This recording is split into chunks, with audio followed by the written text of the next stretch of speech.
Assalamualaikum warahmatullahi wabarakatuh. Perkenalkan, nama saya Amira Siani dari S1 Pendidikan Fisika Offering Aceh.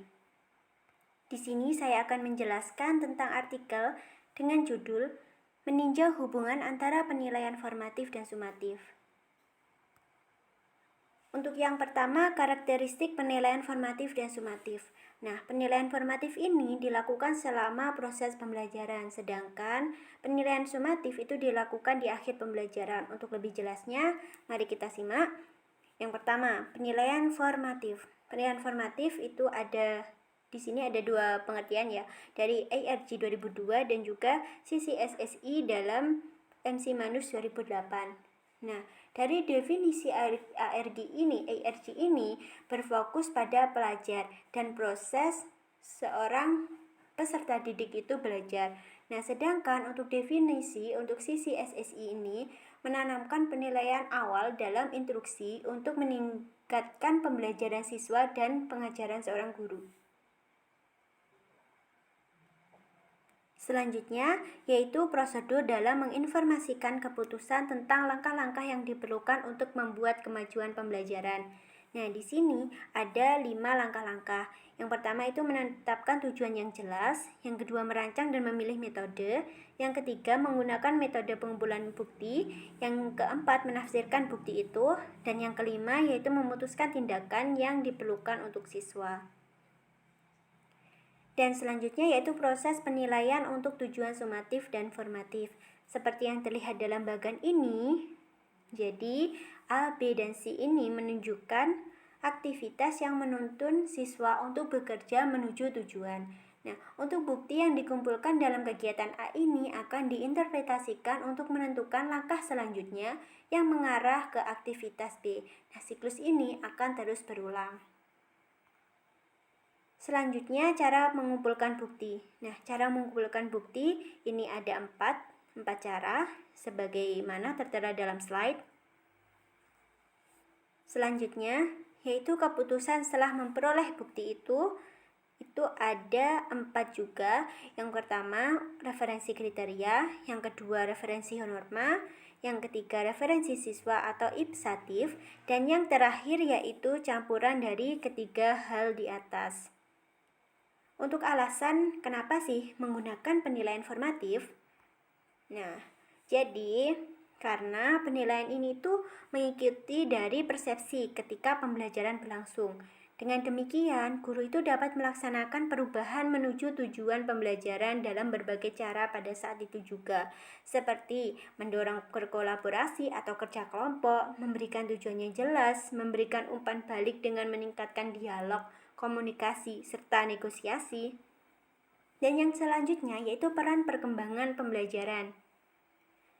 Pada dasarnya, kemajuan pembelajaran itu sangat diperlukan untuk memandu perencanaan umpan balik yang berupaya mengidentifikasi dan membangun menuju langkah-langkah pembelajaran yang selanjutnya.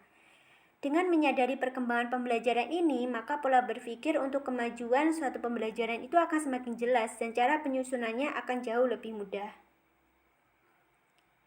Sehingga nanti seorang pengajar ini dituntut untuk mengenal peserta didiknya, memahami peserta didiknya itu bagaimana. Selanjutnya, yaitu penilaian sumatif.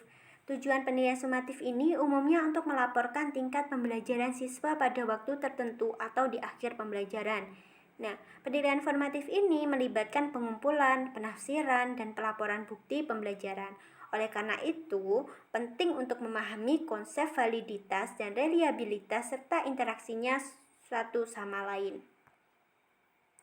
Nah, untuk validitas dan reliabilitas itu apa sih?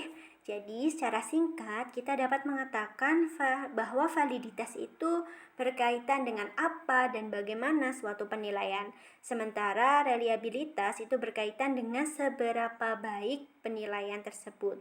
Itu menurut Jensen 2012. Untuk lebih jelasnya, validitas sebagaimana tertera dalam slide berikut ini. Dan untuk reliabilitas dapat tertera dalam slide berikut untuk lebih jelasnya lagi.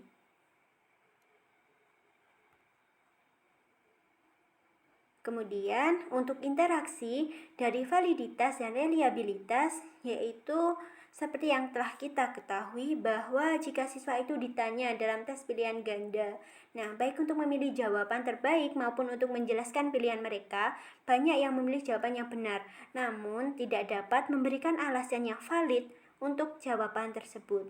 Nah, jadi di sini validitasnya itu bagaimana siswa sudah dapat menjawab dengan benar, tetapi reliabilitasnya siswa itu tidak cukup baik karena tidak dapat memberikan alasan untuk jawaban yang benar tersebut. Untuk permasalahan dalam menggunakan tes ujian.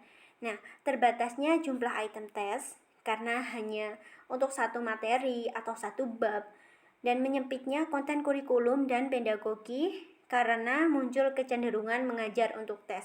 Jadi saya mengajar hanya untuk melakukan tes agar tesnya ini dapat berjalan dengan baik, atau siswa hanya belajar untuk memenuhi agar tesnya baik sebagai berikut.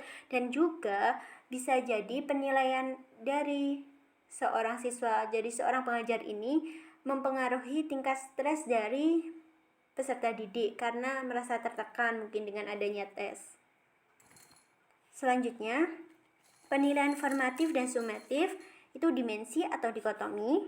Nah, untuk penjelasannya, untuk lebih mudahnya dapat dilihat dalam tabel di bawah ini untuk perbedaannya. Nah, untuk pengaruh perbedaan negara terhadap keberadaan praktek penilaian, perbedaan ini terkait dengan tradisi dan praktek yang ada di suatu negara. Kriteria menilai siswa dalam pengetahuan, keterampilan, dan kompetensi yang dibuat eksplisit dalam dokumen kurikulum resmi dan bagaimana kriteria guru dalam menggunakannya. Dan yang selanjutnya yaitu pendekatan untuk menghubungkan penilaian formatif dan sumatif sebagaimana tertera dalam slide. Nah, setelah pendekatan, kita menghubungkan penggunaan penilaian formatif dan sumatif. Ada dua cara, yaitu merancang metode penilaiannya. Yang kedua, menggunakan metode penilaian yang serupa atau sama secara terpisah untuk kedua formatif dan tujuan penjumlahannya. Yang selanjutnya, yaitu menggabungkan penggunaan penilaian formatif dan sumatif. Nah, untuk menggabungkan penggunaan ini, ada 5 step atau 5 langkah yang tertera dalam slide berikut ini. Nah, selanjutnya yaitu aplikasi untuk pendidikan berbasis inquiry dalam sains. Nah, pendidikan sains berbasis inquiry ini bertujuan untuk membantu siswa mengembangkan pemahaman tentang ide-ide kunci tentang sains dan untuk kemampuan melakukan penelitian sains. Dan untuk tantangan dan manfaat, yang pertama manfaatnya itu sangatlah penting, atau manfaat itu sangat penting untuk menghadapi suatu tantangan.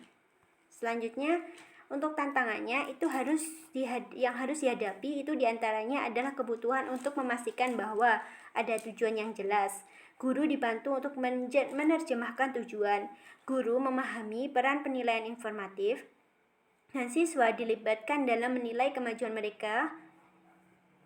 Dan yang selanjutnya itu setiap orang yang terlibat dalam menyediakan, mengumpulkan, dan menggunakan data. Yang selanjutnya yang terakhir yaitu penilaian efektivitas pengajaran dan sekolah didasarkan pada berbagai bukti yang relevan. Terima kasih. Mohon maaf bila ada kesalahan atau salah kata maupun salah penulisan. Sekian dari saya. Wassalamualaikum warahmatullahi wabarakatuh.